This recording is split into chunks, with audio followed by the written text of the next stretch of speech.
Paz do Senhor a todos. Hoje estamos passando por aqui para tratar de mais um comentário de lições bíblicas dominical. E hoje vamos tratar sobre a suficiência da graça na cidade de Corinto. O tema, a graça que rompe barreiras. Paulo em Corinto.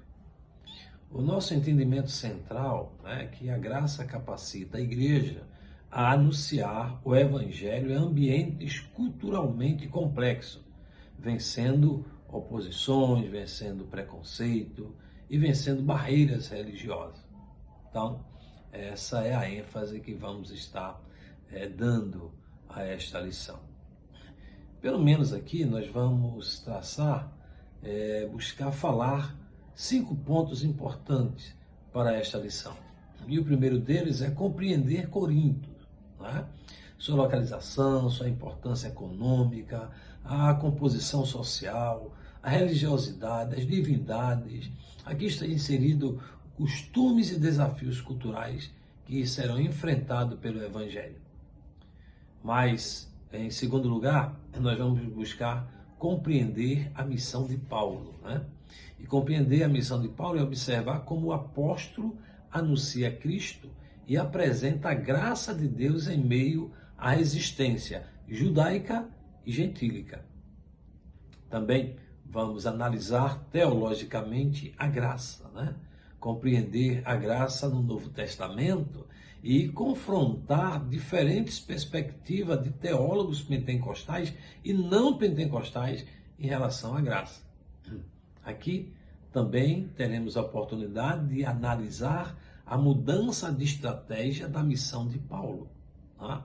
E aí compreender sua passagem de uma atuação inicialmente concentrada na sinagoga para uma abertura mais explícita ao gentio.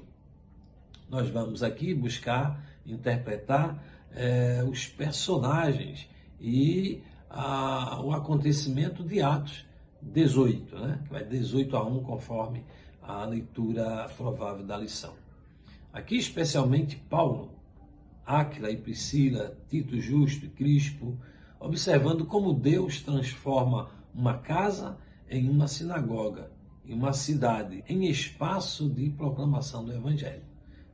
Corinto é uma cidade estratégica para o Evangelho.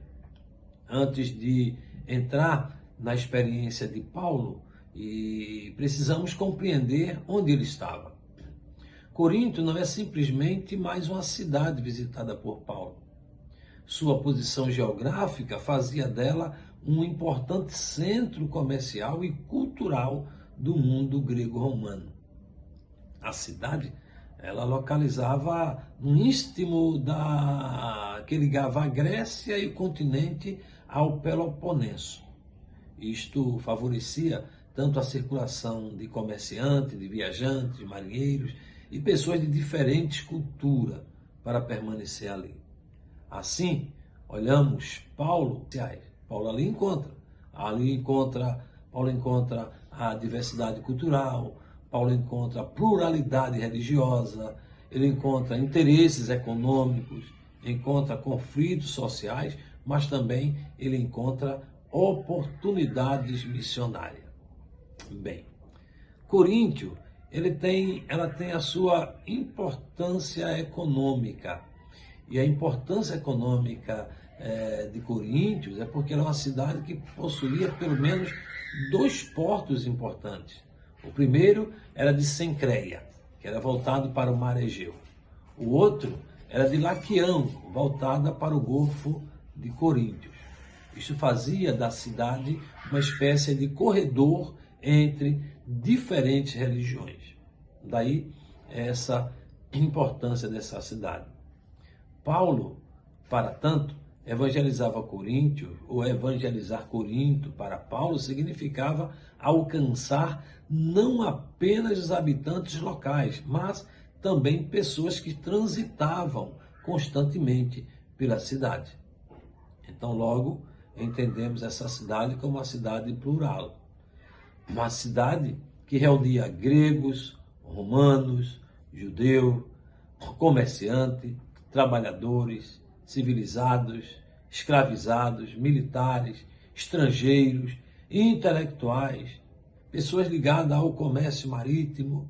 Então, essa diversidade, ela criava uma sociedade extremamente dinâmica. É aqui que encontramos uma primeira aplicação. É que o Evangelho não foi anunciado primeiramente em ambientes culturalmente homogêneos. Tá? Então, Paulo precisou anunciar Cristo em uma sociedade plural. Bem, olhando nesse ângulo, encontramos a religiosidade de Coríntio. Por quê? Porque aqui, Coríntio, ela possuía uma tradição religiosa diversificada. Entre as divindades e cultos associados à cidade estavam Afrodite, Apolo, Poseidon e outras divindades do mundo grego-romano. Entretanto, precisamos aqui fazer uma correção importante de uma interpretação muito popular. A interpretação popular chega a dizer, chega a afirmar que Coríntio era uma cidade, simplesmente uma cidade conhecida pela prostituição cultural ligada ao templo de Afrodite, e que milhares de mulheres praticavam prostituição religiosa.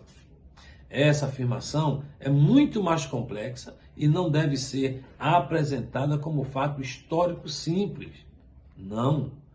O que podemos afirmar com segurança é que Coríntio estava inserida em uma cultura profundamente marcada pela religião pagã, pela sexualidade presente nos costumes do mundo grego-romano, pela busca de status e pela pluralidade de cultos. Isso torna a mensagem de Paulo ainda mais significativa. Bem, agora o Evangelho entra na cidade.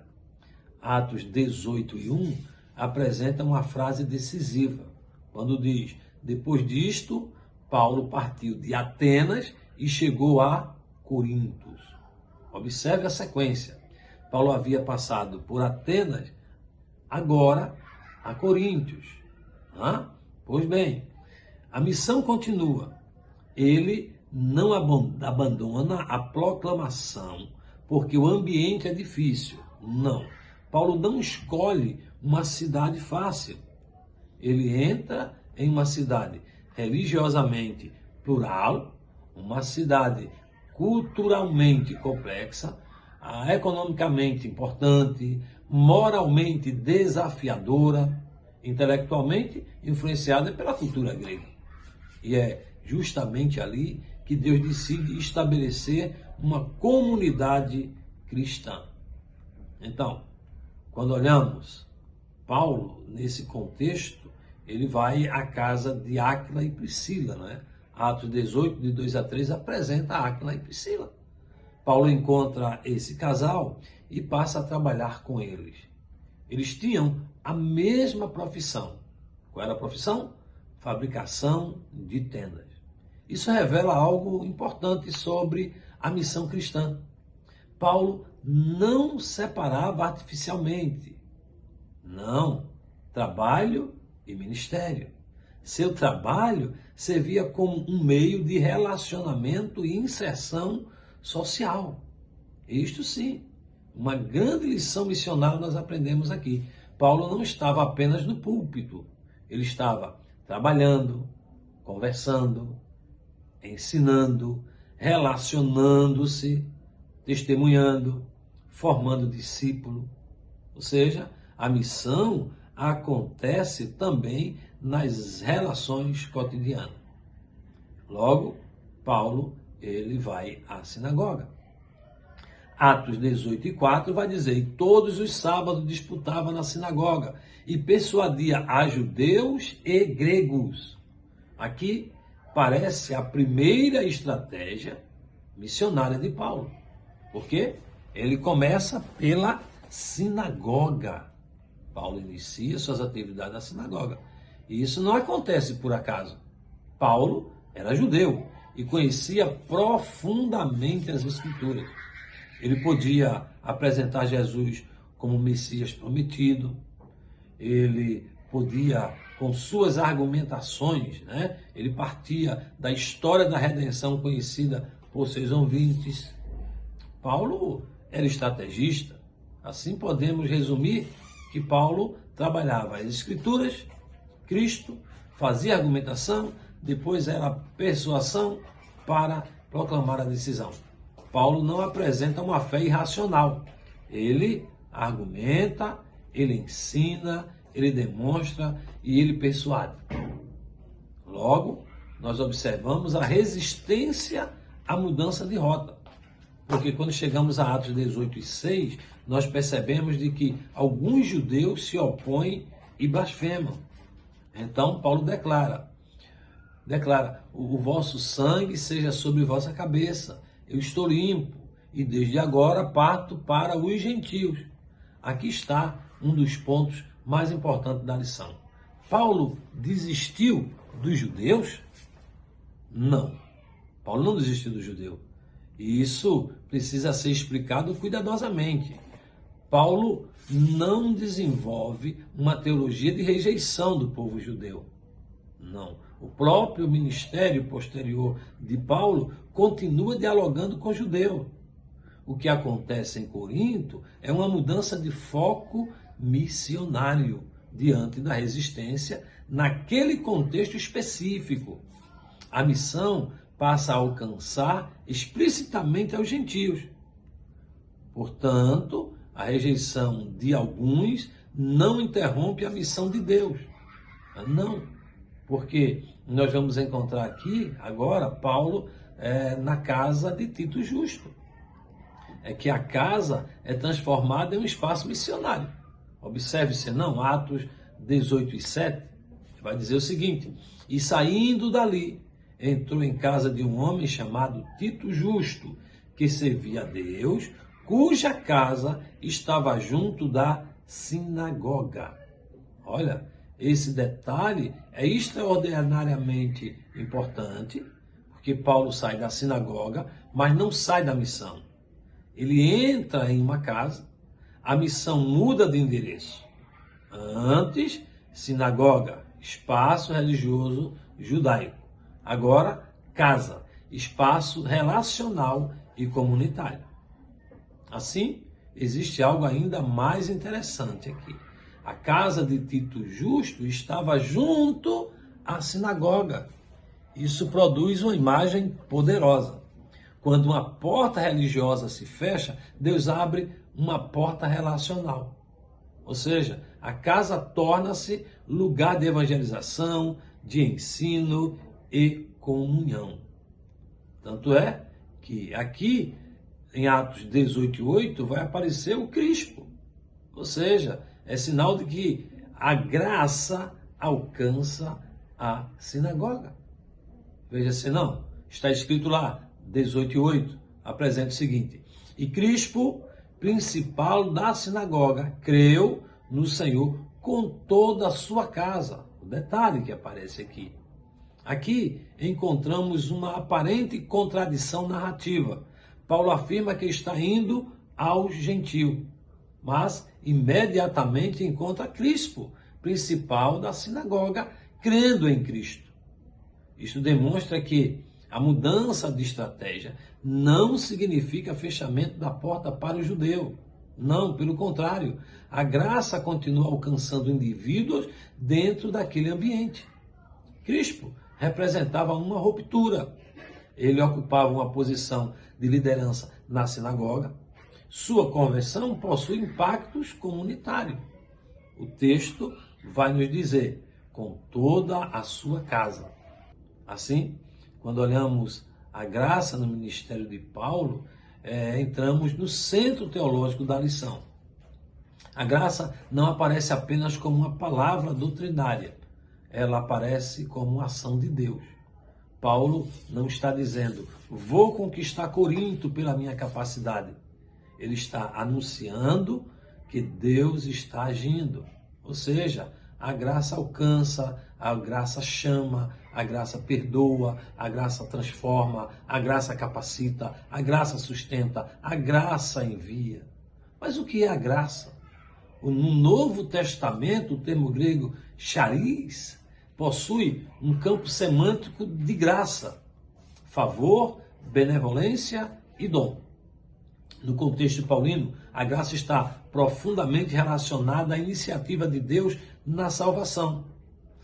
Quando a gente lê Efésios 2:8, nós entendemos: pela graça sois salvos por meio da fé. Mas existe uma questão importante. Graça não significa simplesmente que Deus deixou tudo passar. Graça é a ação favorável de Deus que alcança o ser humano e produz transformação. Sim, graça não é licença para permanecer igual. Graça é favor que transforma. Aqui encontramos uma dimensão extraordinária.